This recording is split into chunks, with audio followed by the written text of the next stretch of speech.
Il est sans doute un des guitaristes maliens le plus doué de sa génération. Avec son instrument, il perpétue la tradition musicale songhai et celle de Niafunké, son village natal dans la région de Tombouctou. Ce virtuose de la guitare est surnommé par certains le Jimi Hendrix du Sahara. Vieux Farka Touré, bonsoir. Bonsoir Ça à m'a vous. ravi de Ouais. vous recevoir. Votre actualité musicale est riche. Vous avez publié 2 albums en l'espace de 4 mois. Celui qui nous intéresse ce soir s'intitule Racine, votre 6e album solo. Après 5 ans de silence, était-il indispensable pour vous de retourner à la base, aux racines de ce qui constitue votre art? Merci beaucoup, mais vous savez que tout le monde un jour doit retourner à la maison. Et ça, c'est mon idée. Bon, en fait, Les Ratines, c'est un album que je voulais faire il y a très longtemps parce que je pense que ça reflète vraiment l'image de mon feu père Ali Farka. Et je me suis dit, pendant toutes ces années du rock and roll, du reggae, de tout ça, voilà, du pop music que je fais, et à un moment, je me suis dit, bon, il faut que je retourne à la maison.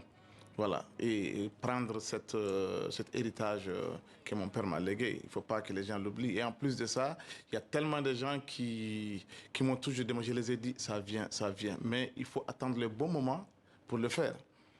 Voilà.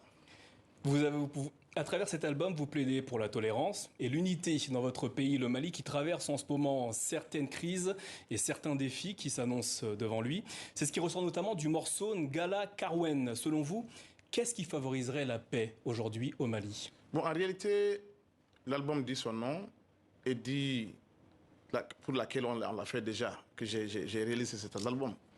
Parce que Ali Farka, d'abord, était quelqu'un de paix. Et je pense qu'aujourd'hui, s'il était là, le nord du Mali, on ne sera pas vraiment ici. Donc pour moi, faire d'abord cet album, c'est vraiment lui rendre hommage. Ça, c'est un. De deux, c'est-à-dire le contenu de l'album qui parle de la paix, de la cohésion sociale, du vivre ensemble. Et c'est ce qu'il voulait. Et je pense, à travers la musique, à travers ce que je fais, à travers la musique qui ressemble à la musique d'Ali Farka, on ne pourra jamais faire comme lui, ça c'est sûr. Alors je rappelle pour nos téléspectateurs que vous êtes le fils de Ali Farka Touré, Voilà. l'illustre, la légende de la musique ouest-africaine qui s'est éteinte en 2006. Tout au long des 10 titres que l'on retrouve sur ce nouvel opus, vous abordez différents thèmes, Oui. dont l'importance du respect des traditions. Pourquoi y êtes-vous tant attaché? Vous savez, quand j'écoute un peu et je vois un peu la musique malienne aujourd'hui, la culture malienne, ça se dégrade du jour au lendemain, tout le temps. Et lui, j'ai passé beaucoup de temps avec lui. Il m'a montré, il m'a vraiment mis à l'école, tout ça. Et il me dit toujours, vous savez, il faut toujours garder ces traditions. C'est très important. La culture malienne, on est très riche. Il ne cesse de me dire ça. Donc aujourd'hui, quand je cherche un joueur de monocorde, mais je me demande où est-ce que je peux l'avoir. Mais ce qui n'est pas normal. Et je pense que on doit claquer les doigts au Mali pour avoir un joueur de monocorde, un joueur de violon traditionnel. Mais ça devient difficile de plus en plus. Pourquoi? Alors justement, à ce Oui. sujet, vous dites seulement 10% de la musique du Mali est issue de vrais instruments, c'est ce que Oui, vous venez de dire. bien Le sûr. reste, c'est de la musique sur ordinateur. Oui. Vous n'aimez pas les nouvelles façons de faire de la musique aujourd'hui au Mali? Non, c'est pas parce que j'aime pas. Mais je pense qu'il faut le faire avec nos instruments traditionnels. Je prends un exemple sur les gens qui font du rap. Je prends un exemple sur quelqu'un de bien précis, par exemple Master Soumi, qui mélange le rap avec des instruments traditionnels, avec des vrais instruments à jouer. Voilà, ça, c'est ce que je demande aux jeunes musiciens aujourd'hui de faire. C'est-à-dire de ne pas délaisser nos instruments traditionnels, de ne pas laisser notre culture. Parce qu'à base d'être sur, à force d'être sur l'ordinateur, pour faire un son en quelques secondes, parce que c'est en fraction de seconde, on te fait un son, et on dit, bon, c'est fini, on est musicien. Non, ça nous prend des années. Moi, ça m'a pris 2 ans, par exemple, pour faire cet album. Mais quelqu'un s'assoit, en 1 heure, il fait un album. Bon, moi, je trouve que c'est pas juste. Ça, c'est un. De deux, le fait d'utiliser seulement les synthétiseurs, le truc des ordinateurs, ça tue les autres musiciens. Moi, quand je vois avant, on partait à l'INA, on va aux maisons des jeunes, là où tous les artistes se rencontrent. Voilà, il y a des gens qui venaient d'un peu partout du Japon, de l'Australie, partout pour venir apprendre le djembé, le balafon, le ngoni, tout ça. Mais aujourd'hui, vous rentrez dans ces endroits, vous ne verrez personne. Et les gens, c'est pas parce qu'ils ne connaissent pas, mais ils sont toujours là, ils n'ont pas de travail. Attention donc à conserver la tradition musicale bien sûr. au Mali. Dans le titre Adou, vous exprimez tout l'amour que vous portez à votre fils. En creux, Oui.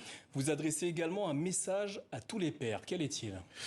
Bon, je pense que c'est très important aujourd'hui, les enfants. C'est-à-dire, il y a souvent des choses que je vois, par exemple, sur les réseaux sociaux, des gens qui maltraitent les enfants, mais ils ne savent pas à quel point c'est important. Aujourd'hui, je suis l'ambassadeur de Save Children au Mali. Je suis aussi le président de la Fondation Ali Farka. Je suis aussi le président de Amarek Sahel. Et tout ça, c'est dans l'humanitaire. Et tout ça, c'est vraiment pour les enfants. C'est pour les enfants. Moi, je suis un battant, en réalité, pour les enfants, pour les personnes démunies. C'est ça. De manière à donner une perspective et un peu d'espoir. Un peu d'espoir aux gens. Vieux Farka Touré, merci d'être venu nous présenter votre album Les Racines, qui est déjà disponible sur les plateformes d'écoute. On va se quitter avec vous, Vieux Farka Touré. Pour nos téléspectateurs, vous avez accepté de jouer le titre Ngala Karwen. Excellente suite de programmes à toutes et à tous sur TV5 Monde. Vieux Farka, c'est à vous.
Fraternité à l'unité au Mali. Merci à vous. Merci à vous.